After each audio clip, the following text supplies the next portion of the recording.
This is a Hope 1032 podcast.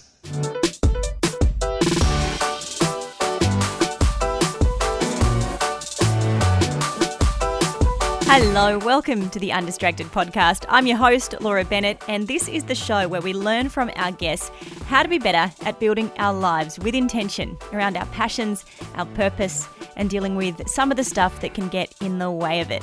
If you haven't already, subscribe to this podcast where you're listening. Rate it, review it, share it with a friend. Let me know what you think. You can email undistracted@hope1032.com.au or find me on Instagram at laura.bennett_.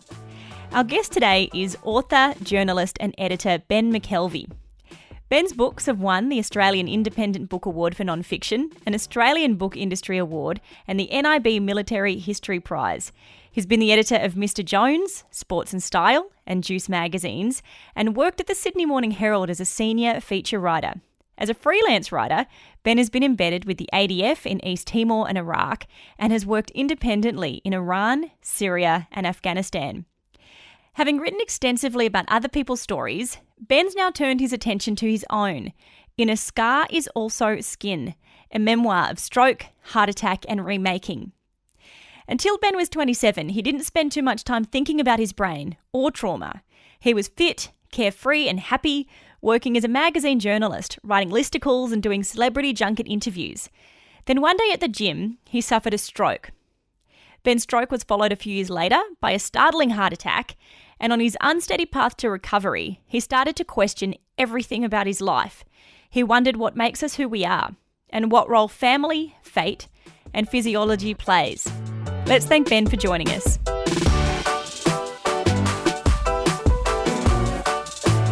No, it's my pleasure.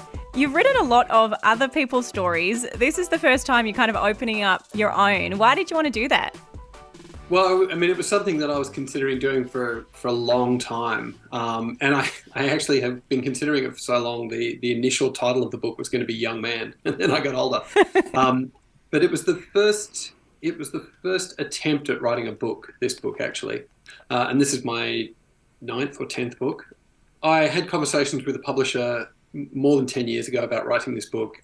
But when I did start to actually push the text out, it all felt inauthentic and tin-eared. And I was wondering why that was until I actually finished the book. And it was because I didn't have a good enough understanding of myself and my own story to write my own story. So I'm glad that I'm doing it now and not when I was 30.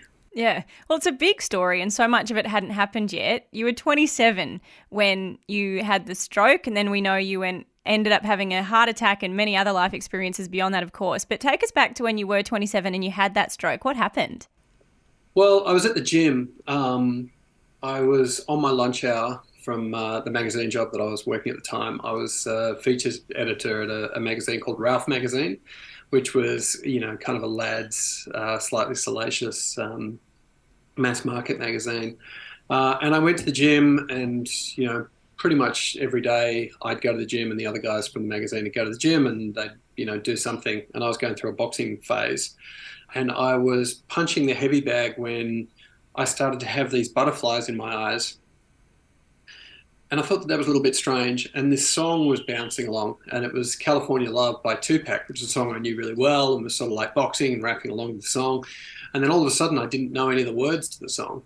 And I was still boxing and I was thinking, okay, well, we'll wait until we get to the chorus, because I'll definitely know the chorus. And then the chorus sort of came and went, and I didn't catch any of the words and didn't understand any of it. And I knew in my mind there was a word that was significant, and that word was California. And I was like, I knew some of the associations with that word, and I just thought, this is so strange. I just couldn't figure out what was going on. So I went to the shower and had a shower, and the butterflies got worse. And I walked out of the gym, and one of the guys that had been in the gym from the magazine sort of turned to me as I came out of the gym, and I tried to tell him that something strange was happening, and I couldn't say anything.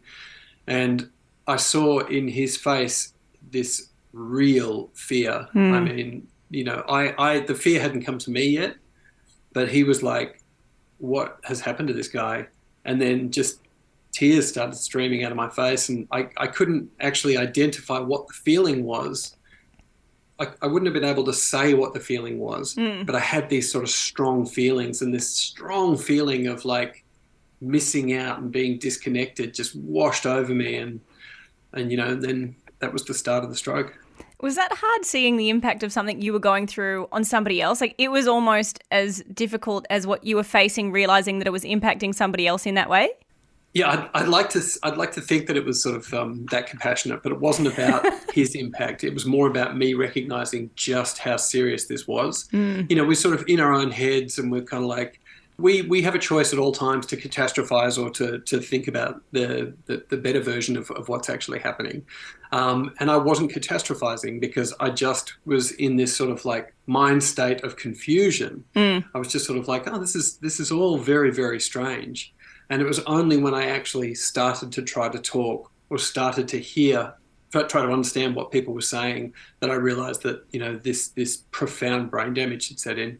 What were your expectations about what life was going to look like in those weeks after, in the months after you're recovering in hospital, you're starting to understand exactly what's happening to you? What did you think life would look like going forward? Well, I didn't know, but I knew what I wanted, because what I wanted was, I aggressively wanted to go back to the day before the stroke had started. So, I was certainly not thinking about this being a potential period of growth for me. I was just thinking about reverting back to where I had been previously, which it's only after I had the heart attack and after, some period of rumination that I realized that this was a great opportunity to get myself off a sort of path that I was in life.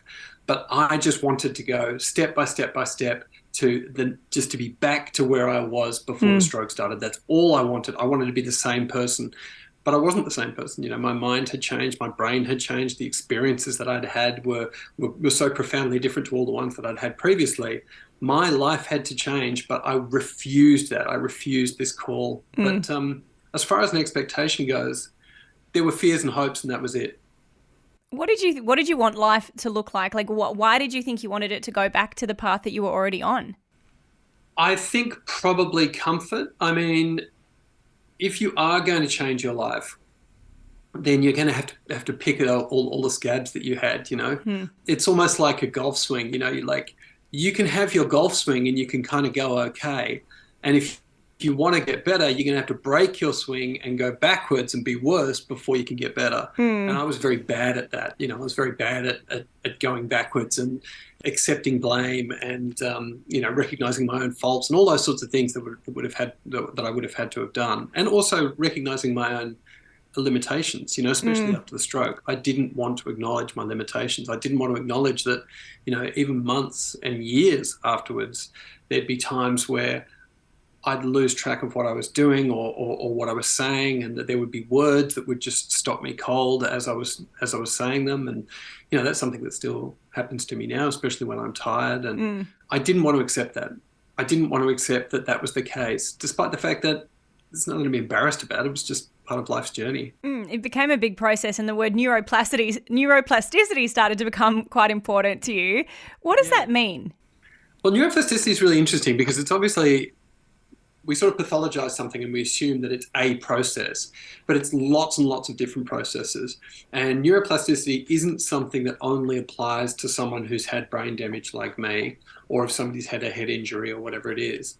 It applies to the way that we learn initially, when we're children and then when we're teenagers.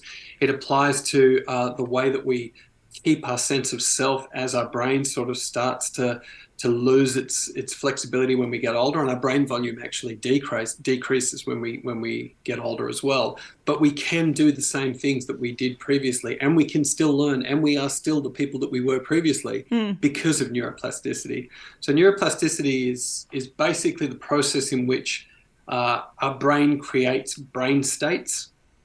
So when we're reading, there'll be certain brain states. When we have an emotional response to something, when I'm playing with my daughter, there'll be a brain state. Talking to you, there are all these different brain states that I'll use.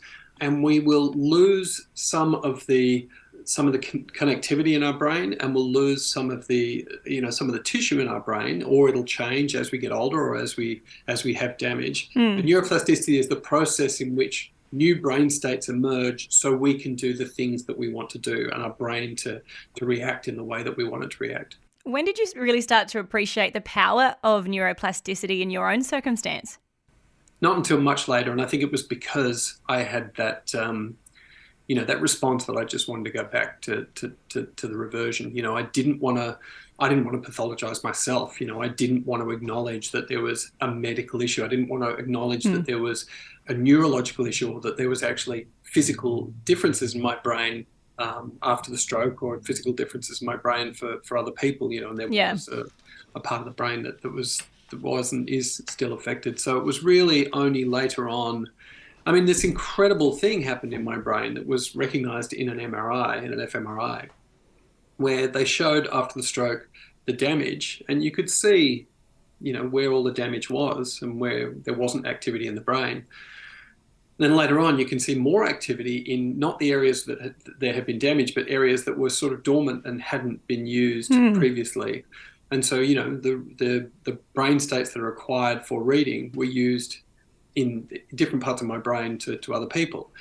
It's an incredible thing, but I just didn't want to think about it. I just wanted the outcomes. I just wanted to be able to read and write and to articulate myself. So I didn't think about it until later on. I was like, it was an amazing thing, or neuroplasticity is an amazing thing, not only because of the leap that I managed to make, but it really is a history of ourselves, because neuroplasticity, it's the reason why when you throw and catch a lot, you can throw and catch very well. It's because we build these grooves, we build these sort of highways in our brain that we can go to when we're doing that thing. And we'd be like, oh, I'm going to go and ride a bike, or oh, I'm going to give a speech, or oh, I'm going to sing. And so neuroplasticity is this wonderful history of ourselves. It's like memory and neuroplasticity are the two things that make us. Yeah. Which is kind of a really beautiful thing. And it seems to be something that you started to learn a whole lot more about, that way that memory molds us, that experiences shape us. Do you think that you started to look at your past through a different lens as you began to dig into that side of things a bit more deeply?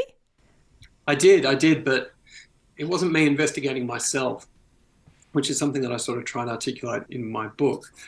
I learned a lot of the things that I knew about myself and about neuroplasticity and memory and trauma and traumatic events was through working with other people. It was really only when I started writing biographies for other people that I was like, oh, this is an interesting process. This is an interesting thing that's happening in Mark Hunt's life, or Dang Adut's life, or, and then it was only later that I was like, and they don't think about it in their lives because I wasn't thinking about it in my life, but because I was looking at it from an outsider and writing a story about their life, I was looking at, the processes in which our lives change. And it was only later when I started writing my book, and also when I started thinking about my dad's life, when he was passing away, and when my daughter came onto the scene, I was kind of like, how does life work? Yeah. How does my life work? How was their life? How did Dad's life work? And how did it affect him? And, what are the things that I can do to make sure my daughter has a good life? Yeah. So I started thinking about those things really only recently, which is why I sort of came back to the book and finished it.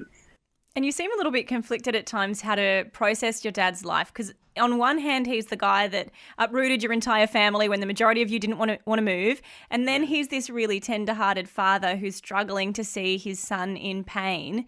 How would you describe his role in your family? Well, I would say he's probably the largest figure in our family. And he was the person who, for better or worse, impacted on us the most greatly, the most significantly. And, Dad was a bit of a conundrum to me in the way that, lots of sons are sort of, their dads are conundrums to them, because there were two things, it was he was part of a generation that really didn't necessarily talk about their history and their emotional lives. But then B, some difficult things that happened to my dad when he was younger. And that had sort of created this atrophying, I think, emotionally in him, in that it would have been difficult for him to talk to me nakedly about his feelings, because I don't think he could sort of do it himself. And I think that was a path that I was on to a lesser extent until I had the stroke and the heart attack, when I really had to sort of like think about and stock take my emotional life and the way that I was reacting to people and the way people saw me and the way that, the lies that I was telling me about myself. It wasn't that I was a bad person, but I wasn't as compassionate as I could have been till that happened. And I think that's something that, Dad sort of vacillated between. He was a really compassionate and loving guy, but then also sometimes he'd, be embarrassed about things, and he'd make decisions that wouldn't be as kind as I think he would have liked them to have been. He was someone that I was always trying to figure out, that's for sure. Yeah, and then you start to see traits of him in yourself, and you're like, why? I don't love this. And that's always the difficulty, right? When you start to see the good and the bad traits, but it's more the bad ones that make us go, how have I found myself mirroring these behaviours that I don't want to have? Yeah, and it's generally sort of post 30 and when you're sort of pushing up to 40, because when we're in our 20s, we make an assumption that we are these sort of, blank state shooting stars, we're sort of carving these independent lives. And then we realize that we're part of a continuum, which is comfortable to some people and depressing to others. But, we are very much our families. We are genetically, we are our, the progeny of our parents, but then also through, through cultural experiences and all that sort of stuff. And you just sort of have to acknowledge and recognize that you can carve your own path, but you're still going to be part of a continuum. And as you're working this out, processing your own family dynamics and obviously the different medical episodes that you'd had, you're also working and continuing to tell stories, and you're there in the Middle East covering aspects of the war that was going on. In some respects, I think seeing things that impact life and death in really horrible ways, like the harshest of environments. How is that impacting your own sense of mortality, knowing what you'd gone through and then being in those contexts there? Was there some kind of relationship between the two? There was definitely a relationship between the two, and I think the relationship was fostered before I started having the stroke and the heart attack, because I'd had these anxieties that I was hospitalized for when I was a teenager. And I had this, I just had these depressions and fears. And my response to that was to think that I would have an exciting life or an adventurous life, to be like, it just hasn't happened yet. Like I'm going to feel better. I'm not going to feel depressed. I'm not going to feel anxiety when I go out there and get on the very edge of experience, And so that was something that was sort of, it was in me to want to try and do that and to try and understand that, like the other thing that I really loved doing as a kid was sort of breaking down complex systems, it starts with things like Star Wars and knowing who all the characters are and, Star Trek and stuff like that. And then when I wrote about it in the book in 91, when the Gulf War started, the Desert Storm, I really wanted to understand how everything worked. And then I sort of migrated that into my 20s. And then I wasn't someone who was confident journalist, even though I really wanted to do that type of work, to go to the Middle East. And it was really only the stroke of the heart attack was me giving me a kick up the bum to say, if you don't do it now, you're never going to do it. So then that's when I actually sort of started to go and do it. And I guess for people who go and, my experiences were insignificant in comparison to a lot of other people's.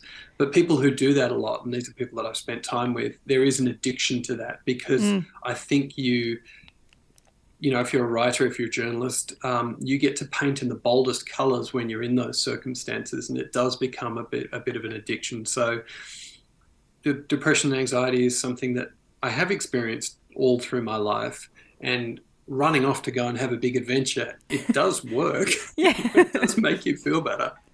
Yeah, but it puts you on the edge. And there's a line that strikes me where you write, I felt I had no protection against any of life's attacks, minor or major. What led to that realization? It's the chaos of life, isn't it? That sort of you're making reference to there. And we make an assumption there is a point in our life when we're young that there's going to be a certain predictability to life, that you're going to have retirement, you're going to have old age, you're going to have middle age, you have kids, and all this sort of stuff. But after I had the stroke and the heart attack, I was like, oh, nothing is guaranteed, not just for me, but for anyone, everything can change in an instant, which is something that can be terrifying. and it is something that can be liberating as well.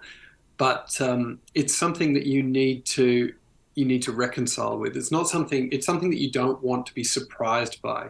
Like if you have those thoughts and if you really feel that as your truth, then you have to incorporate that into your understanding of yourself. Otherwise, you'll have those moments where you feel like that. You'll do something rash, and then you'll come back to your normal life that you think has this predictable shape to it, and you'll sort of start to hate yourself. You have to fold that stuff into your understanding of yourself. Yeah, and I think that's a beautiful part of the example that you set. And I think as well, I noticed the way that it feels like words and stories inspire you. There's a few different instances as you are deciding whether to make a rash choice or what direction to go, where you say, I read this and so I did that, or I watched this and so I decided to go there. Have words and stories always had that kind of influence over you? Oh, absolutely. I mean, I write about in the book the fact that I grew up in the theatre. Dad ran this little theatre at the Arts Centre in Canberra, and that was basically the way that I understood the world, was through these shows that I was probably way too young to watch and didn't necessarily understood. But I was like, oh, in there, these are, he did musicals and stuff like that, but he also did Moliere and Shakespeare and things like that. And I knew that people thought that there was a real sort of transcendent truth to those types of texts. Shakespeare was 500 years ago, and Moliere was 300 years ago, and they're still producing these plays. And it was just a couple of guys who sat down and decided to write something. I was like, well, there has to be some truth about life there, and that's something that I've always thought. Like the great texts, they sort of perpetuate because there is this truth that you can go in there and take something out from. I saw a great quote the other day. I mean, I'm not one for quotes on LinkedIn, but somebody had talked about the fact that when your mind is overactive, you write, and when your mind is underactive, you read. Like when you want to understand, when you feel like you need to be fed, when you feel like you need to go somewhere to change a perspective, you read. That's what you do, or that's what I've always done. Yeah, it's a beautiful invitation to people to embrace stories because they can shape so much of our lives. And I think too, the stories that we tell ourselves, as you've touched on, are ones that do, determine the directions we kind of go in life. And your relationship to your scar, it seems to evolve. And the stories that you tell yourself around it makes, the title of the book as well. How has it evolved over the years? I mean, it's evolved to a point where I don't even think about it anymore. And I think that's a function of my age. I'm 46 now, so it's not completely radical to have a cardiac scar at 46. I mean, I'm still pretty young for it, but if people saw it, then I'm going to be like, oh my God, what happened to that guy? But when you have one at 30 and you're in really, I was in very good shape, it's a weird thing. It's something that people are going to comment about or going to look at, which is fine. But I think part of the reason that I did stay pretty fit when I was in my 30s was because I didn't want to be thought of as, I didn't want people to see the scar as somebody who had been so slovenly that had a heart attack in their 20s, or been a coke abuser or whatever it was, because we all make these shortcut assumptions about people who we are that we see on the street. But it wasn't just that. It was also, I just could never get away from this incredibly traumatic moment. It was in the mirror every time I put a shirt on, I felt it, the ticking has died down as well, but I had an aortic valve put in and it's got this little tick. And, I'd be at the video store, so obviously this is when video stores existed. I'd be picking something, it'd be quiet, and there'd be this tick, tick, tick, and I'd just be like, it's it's this anxiety of your life disappearing. That's how it felt for me, because, the scar just brought up these ideas of, at any moment, life can just pluck you out of society and put you in hospital or in the grave, And I just didn't want to be constantly reminded of that until I sort of, as I write about it, just became this remembrance, this memorial, this thing that I can be proud of. like I said, I don't really think about it now, but there was a time where I'd wear open shirts and stuff like that, and I'd be like, "That's mine," like I did that. That's mine. That's a point of difference. That's unique. Yeah, and it can't not affect you to have a constant awareness that life could just end at any moment. When you're doing your profile pieces that we get a little bit of an overview of in the book between Archie Roach and Mark Hunt, Deng Adut, many others as well, those in the Middle East in this mix too. How did your experience of trauma in your own way start to affect the way you looked at the traumas that they had experienced and that kind of presence of potentially impending doom, Well, I mean, that's the only way in which it relates, my trauma and their trauma, especially, well, I mean, Deng, Mark and Archie, they all had these sort of profound childhood traumas.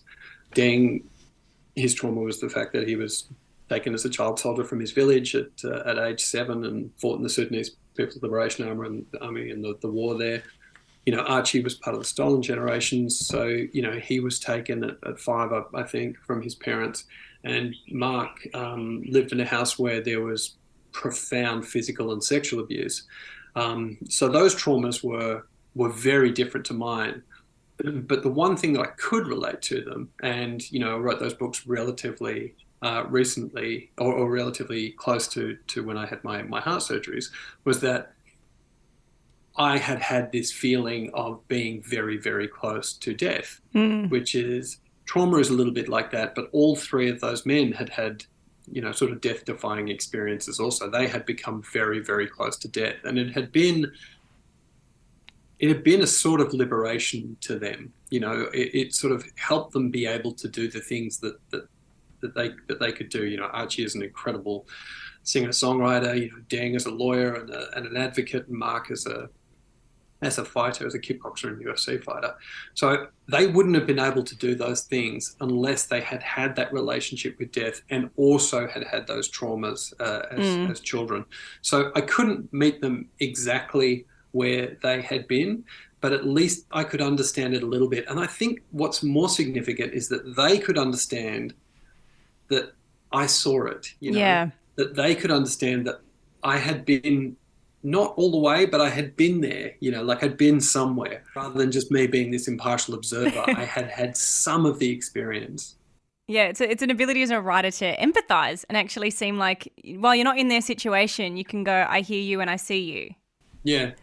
A good writer can do that without having had the experiences that I've had, but I needed it for me. I wouldn't have been able to work with those 3 guys in the way that I did unless I had my experiences. So for me, it was essential. And your own self-awareness really strikes me too, when you're able to admit at a point that you started to go, I can kind of be lonely. I can weather loneliness, but maybe that's not a good thing. How did you come to that realization? Well, it's necessity. I recognized all the things that I didn't want, and I'd been in a long-term relationship, and, the relationship had been good and loving and kind, but not enough. And it wasn't going to be a relationship that was going to be able to bear kids. And we sort of got to the point where it was like, okay, well, it sort of needs to go away. And, as I'd said previously, I'd had problems with depression and anxiety. And I'd sort of vacillated between these sort of friendships and relationships that they were helping me and helping them, but they weren't these like perfect, beautiful, loving relationships. And then these periods where I'd just go away from that and just be on my own and write books and stuff like that. And then I found this sort of equilibrium where I'm kind of like, I'm really gratified with the work that I'm doing. These biographies, I love working with these people, and quite often they gave me the opportunity. With Deng, I went back to Africa, and we're doing these sort of exciting things. I live in a place that I really love. I have these friends and these relationships that I check in and out of. I'm very comfortable with all of this, but there are some gaps in between, and those are the lonely periods. And I'm like, oh, well, that's just the tax that I pay. And so I was like, okay, well, you just have to recognize that this is going to be part of the experience. Because I thought, when I was writing about that, I think I was probably 40. And I was like, well, there's every chance that this is what the rest of my life is going to look like, that I'm going to have these types of relationships, these types of friends, and this work. Is that okay? And I'm like, yeah, it's okay. I just have to reconcile with this loneliness. And then I'm like, I just sort of got better and better at it. And I'm like, okay, well, this is the life. But I didn't recognize that there was another aspect of life, that there was going to be another chapter, that there was going to be another story to come. And it's only in retrospect that I was kind of like, it's dangerous to get that good at being lonely. Yeah, and there's an acceptance in that too, that we kind of get to a point where we go, maybe this will never change. But I love that your book is one of hope, because you start the book letting us know where it ends a little bit so that we can get our way through it without feeling, totally hopeless at times. But then you also sum up in the end where your loneliness didn't stay with you. You reconnected with an old friend, Aussie actress Claire Vanderboom. I love the way you describe your relationship, because you do mention some of your other romantic experiences along the way, but she is the only person that you say you smushed with, and then you stayed smushed. What was the difference with Claire? I mean, love, I guess. I had been in these loving relationships previously, but nothing like this. And it's not only a romantic relationship that sort of knocks your socks off when you have a new experience at that age, but it's definitely one of the sort of most impactful things. Because I met Claire when I was 43. And you kind of think that you've had all the types of relationships that you're going to have, and that you've sort of met all the types of people that you're going to meet. But Claire and I reconnected. Part of it was that we had this connection and this sort of ability to be with each other. The other part, which, honestly is a part of every single relationship, is circumstance. COVID came, we had the lockdown, we spent so much time together. We were both at these periods in our career that we were, Claire had been in LA and done her big LA thing, like if we had connected at 27, a little bit different to 37 when we actually did, that was her age at the time. And then all of these things just sort of came together to create a platform that we can sort of start building this family and building this life that we're doing right now. And it's such a beautiful thing. And I want to ask you as we wrap it up, Ben, there's an acknowledgement that you make early on in the book that lives are easy when there's order, lives are interesting when there's disorder. Yeah. Speaking to you now, reading the book, it's very clear that you have had a disorderly yet interesting life. Are you glad that it's been that way? Yeah, I wouldn't change a single thing. And I think part of it is because it was when I was a child that I had this sort of curiosity that was going to assuage these fears and anxieties that I'd had. And reading the book, I would hope that people can sort of take away some of the things that I've learned through that process of going from disorder to order, from chaos to where I am now. But you can only a book and other people telling you something can only ever be a jumping off point. You have to do it for yourself, So all of those things had to happen to me. I had to go through those experiences to get to the place where I am now, which is very, very different to any other place that I've been in my life, and understanding the things that had happened to me, understanding the experiences that I'd had. Books help that, friends help that, conversations help that, but experiences are paramount, and I needed to have the experiences. And you're embarking on a whole brand new season with all of these life lessons that have been such a gift to us to witness as well and to learn more about Ben. So thank you so much for sharing some of your story and for your time today. Really appreciate it. No, it's been my pleasure. Thank you.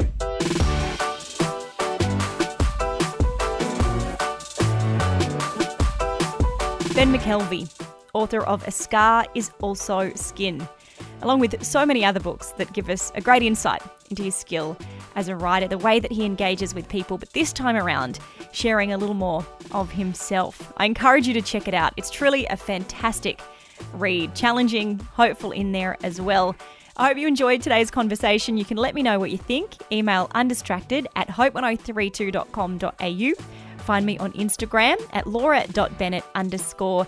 And until next time, enjoy living this undistracted life.